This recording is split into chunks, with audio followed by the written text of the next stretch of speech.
Hello guys, in this video I will show you how to fix Snapchat video recording not working problem. Firstly, you need to get up from your Snapchat and you need to go to your settings side on your phone. Right down, you need to get up for your applications and go select manage applications. Then you need to go on the search box and type here for the application, in this case is Snapchat. Go for Snapchat, click on it and go for app permissions.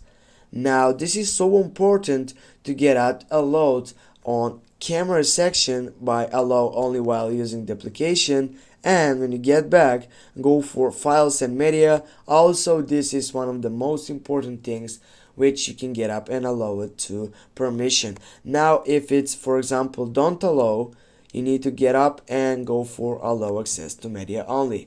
Now get back, and when you get back again, as you scroll down guys, you're gonna see the section which says clear data, the third selection.